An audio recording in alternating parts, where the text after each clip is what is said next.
My name's Adrian, and I'm 27 years old. If you asked anyone in my family to describe me, they'd probably mumble something vague. He's quiet, or he works with computers or something. Not exactly glowing testimonials, right? That's been my life, though. The quiet one, the background character, the one who doesn't cause problems, but somehow never quite gets the spotlight either. I used to think it was my fault, that maybe I just wasn't the kind of person worth paying attention to. But over time, I started noticing a pattern where no matter how hard I worked, how much I helped out, how many times I showed up, I was always just overlooked. It was worse with my younger brother, Zach. He's 24, and he's everything I'm not, at least in my parents' eyes. Loud, confident, charming. The golden child since the day he was born. Every time he brought home a B+, my mom would post it on Facebook like he'd just discovered a new planet.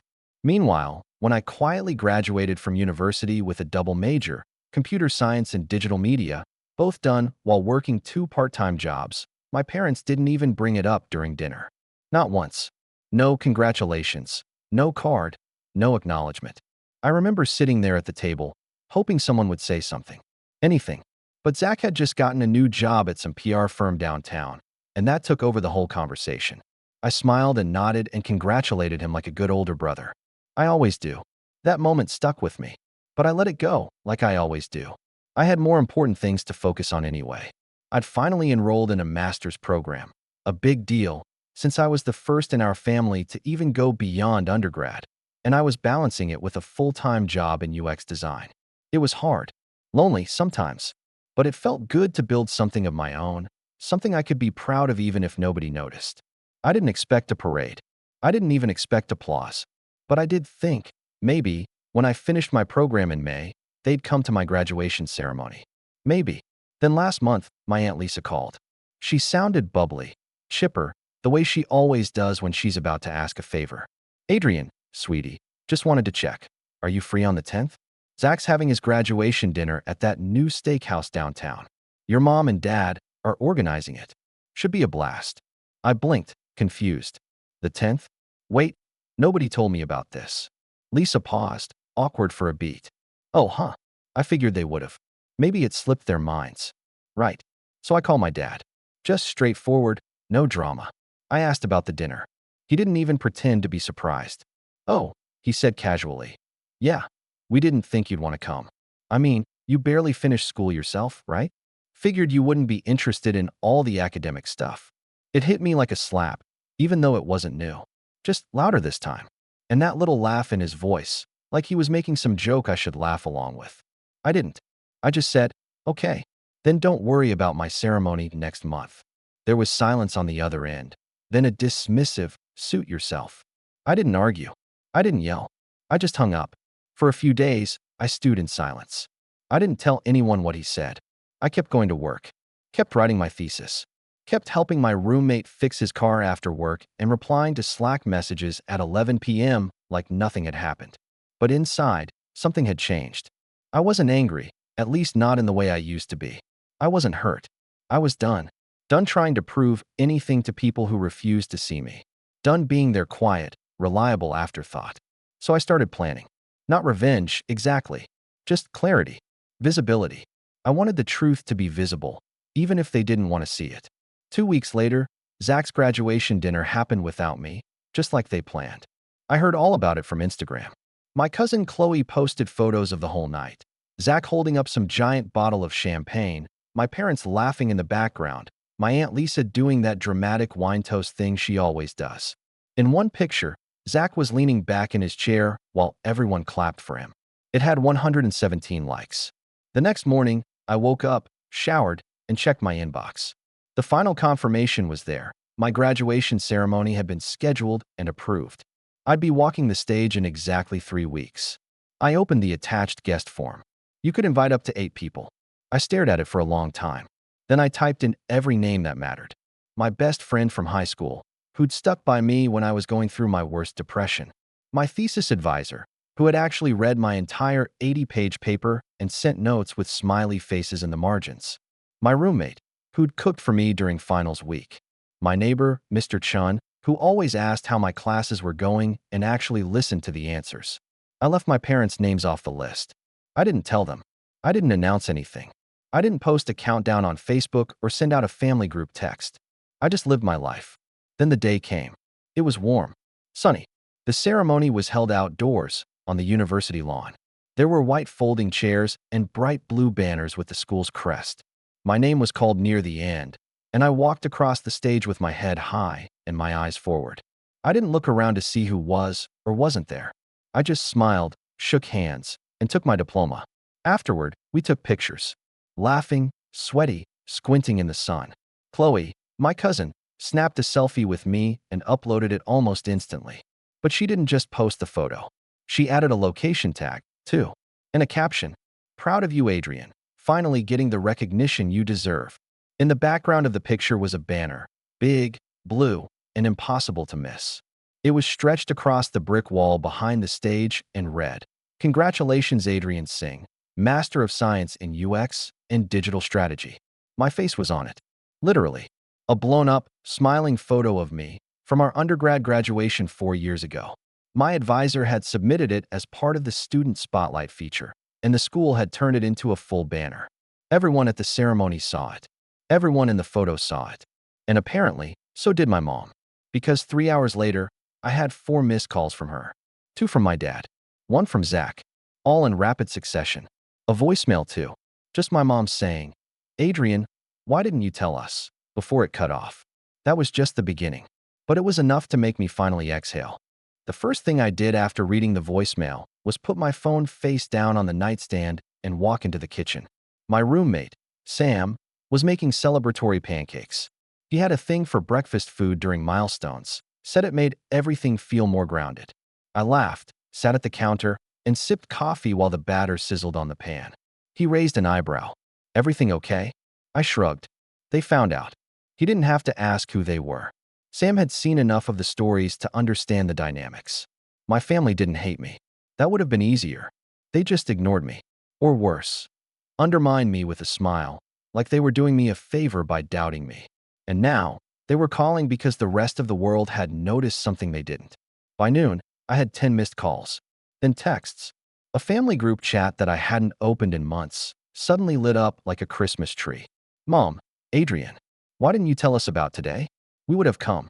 "Dad, you're being dramatic. We didn't know it was such a big deal." "Zach, dude, everyone's talking about that banner. Even Aunt Priya saw it. You could have said something." I didn't respond. Not right away. I watched the texts pile up while I sat in the backyard with Sam and my neighbor Mr. Chun, who came over to drop off homemade almond cookies and ended up staying to celebrate. We sat around with paper plates, congratulating each other like old friends. Mr. Chun told me stories about when he worked in electrical engineering in the 80s. Sam made a terrible joke about UX designers being the unsung heroes of online rage, and I just soaked it all in. It wasn't until late that night, around 11:30, that I finally picked up the phone. I called my mom. 1 ring. 2. Then she answered, her voice immediately too soft, too sugary. "Adrian," she said. "Honey, we were so surprised to see the post from Chloe. I didn't even know you were graduating today." I didn't say anything right away. I let the silence stretch, just long enough to be uncomfortable. "Why wouldn't you tell us?" she asked again, sounding genuinely confused. I finally spoke. "You didn't tell me about Zach's dinner." "That's different," she said quickly. "We thought you might not want to go." I laughed. Not because it was funny, but because it was so predictable. "And you thought I wouldn't want you at my graduation?" Silence. Then, "Well, if you wanted us there, you should have." I did. For years. That shut her up. I wasn't yelling. I wasn't crying. I was just stating facts, calmly, plainly, like I was writing an email at work. "I invited you to my undergrad ceremony. You said you had a golf tournament. I showed you my thesis, and you changed the subject to Zach's new girlfriend. Every time I tried to tell you something I was proud of, you redirected the conversation to him." She sputtered. "That's not fair." "It's true." I paused, letting her sit with that.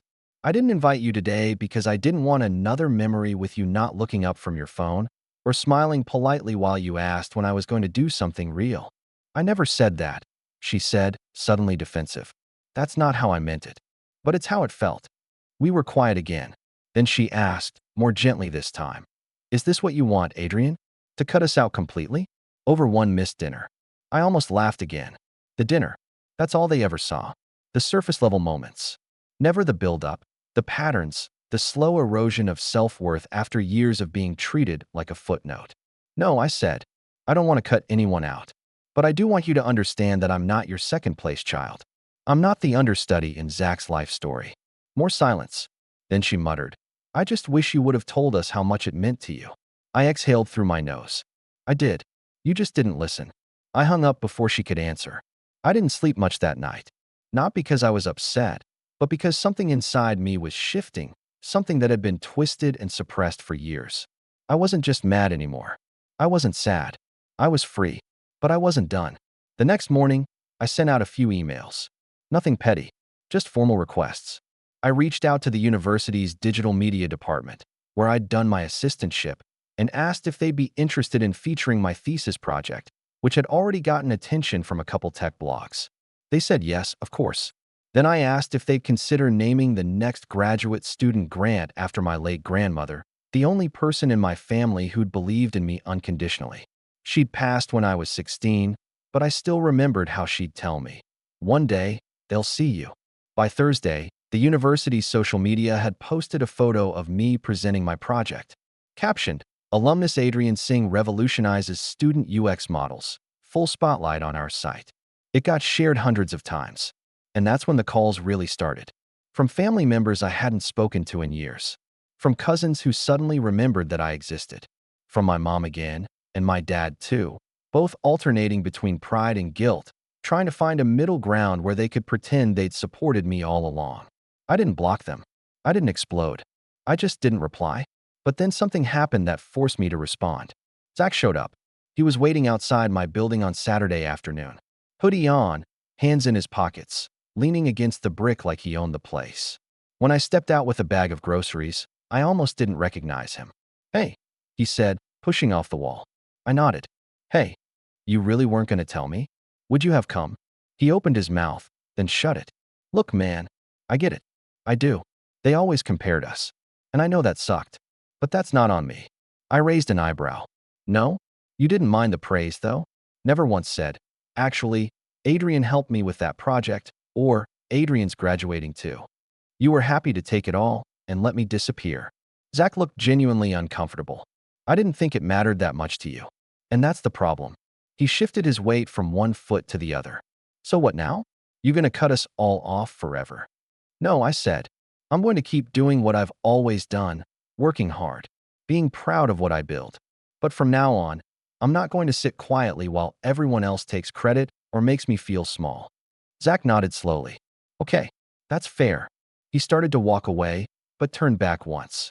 For what it's worth, the banner was pretty cool. I smirked. Thanks. He left, and I stood there for a long time, the grocery bag in one hand, the city humming around me. And then, I got the email that would change everything. The email came from an unfamiliar address at first glance. I assumed it was spam and almost deleted it. But then I saw the subject line. Your thesis caught our eye. Let's talk. I clicked it open, heart thudding a little harder than I expected. Inside, it was short and professional. Hi, Adrian. I recently came across your UX and digital strategy thesis while researching student-led design innovations. Your work on interface empathy and user-centered frameworks was not only sharp, but deeply resonant with what our firm is exploring for an upcoming partnership project. We're currently assembling a task force for a high-profile campaign, and I'd love to set up a meeting if you're open to discussing potential collaboration. Timing is tight, so please let us know by next week if you're available. Looking forward. Camille Ross, Executive Strategy Director. I read it 3 times. Then I stood up and walked around the apartment for 5 full minutes, muttering things like, is this real? And no way, under my breath. Camille Ross. I'd read her article on UI innovation just 2 months ago. She was one of the top minds in the field. Her firm had contracts with both Tesla and the Smithsonian. And somehow they had found me. I forwarded the email to my advisor with a question mark in the subject line. She replied 10 minutes later. Yes, this is real. Take the meeting. And just like that, the narrative started shifting, not just in my head, but tangibly, visibly. The kid who barely finished school was being headhunted by one of the top firms in the country. Still, I didn't tell my family. I wasn't interested in their approval anymore. I wasn't chasing a pat on the head. This wasn't for them. But, of course, the universe has a twisted sense of humor. Because 3 days later, I got a message from my mom. It was a screenshot of my photo, me standing next to Camille, smiling in front of the Future Form logo. The school's media team had posted it on their official LinkedIn. From thesis to thought leader, how Adrian Singh is redefining digital empathy. My mom's message said, simply, "Why are we finding out about this from the internet?" I didn't reply. Not to that one. But later that night, I got a longer text from my dad. It wasn't angry or dismissive or laced with backhanded compliments like usual. It was apologetic. Almost. "Son, I think I owe you an apology. Maybe more than one. I didn't realize how much I'd overlooked. We were wrong not to be there. I was wrong not to see you for who you are." I stared at the message for a long time. Typed out 4 different responses. Deleted them all. Then, finally, I wrote back. "Thank you for saying that. I'm not angry anymore. But I won't pretend the past didn't happen." He didn't reply. Not that night. Not the next morning. But something had shifted. Still, all of that was just the undercurrent. Because what happened the following weekend brought everything to the surface. It started with an unexpected phone call from Aunt Priya, of all people. She never called. Ever. She was my dad's older sister, retired now.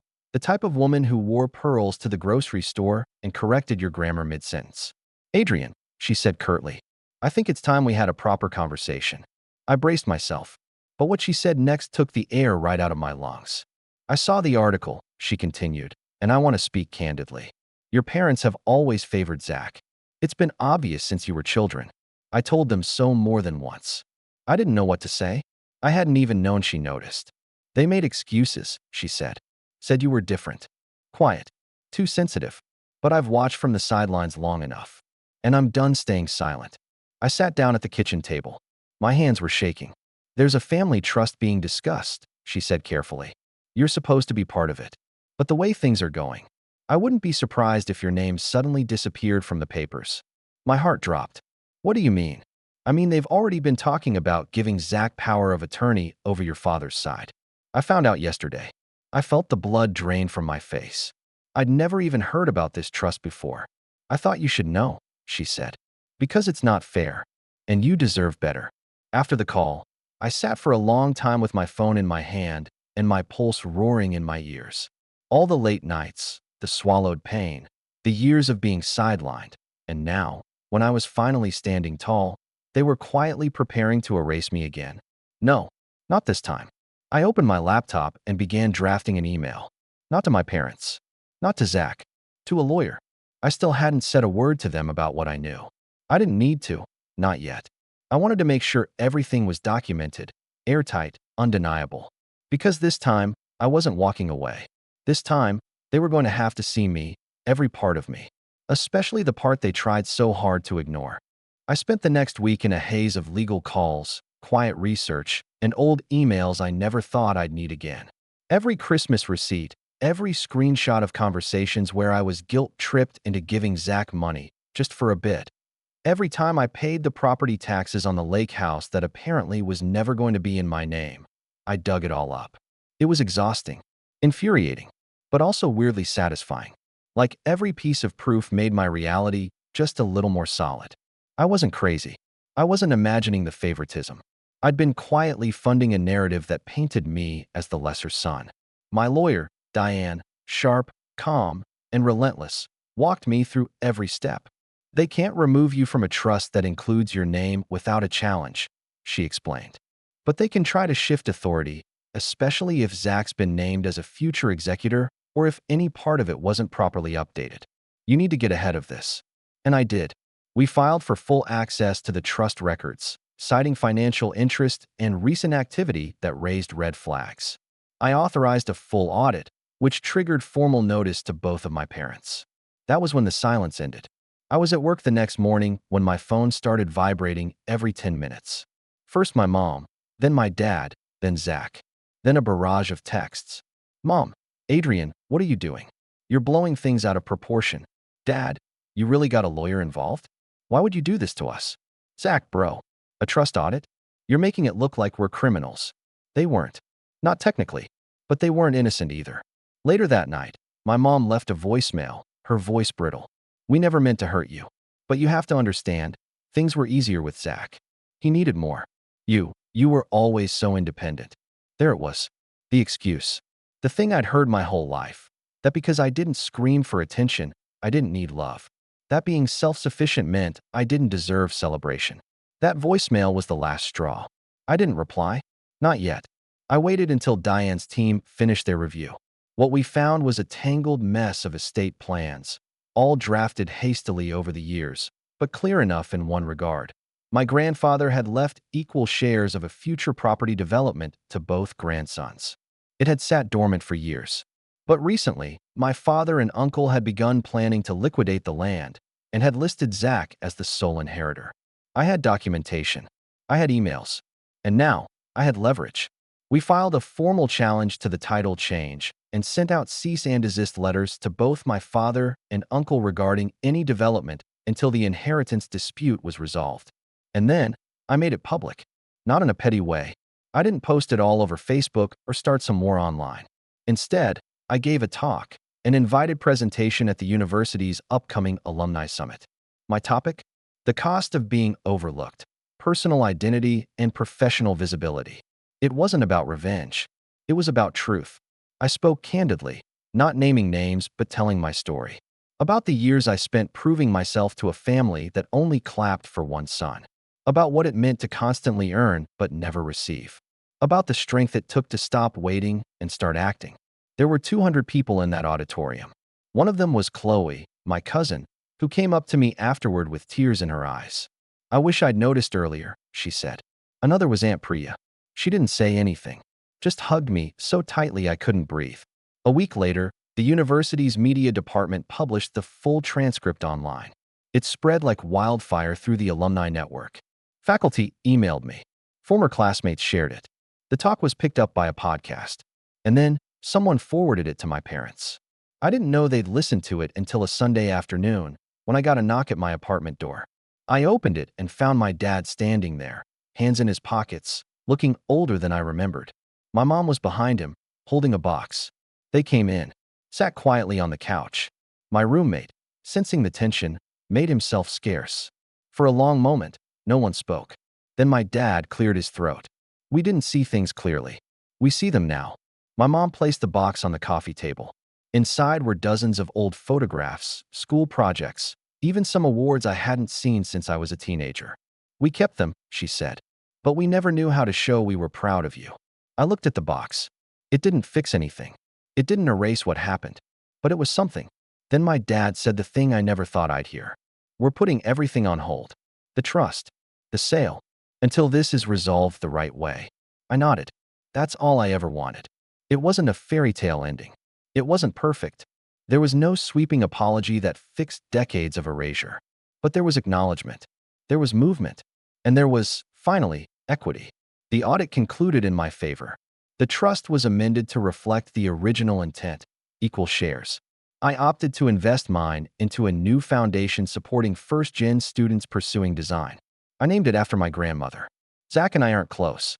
We probably never will be. But he sent a donation to the foundation without saying a word. And that, somehow, meant more than any phone call.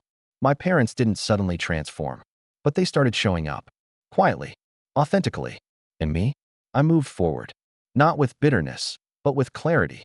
Because sometimes the real revenge isn't shouting louder. It's being undeniable. It's becoming so visible that they can never again pretend you weren't there. And that's exactly what I did.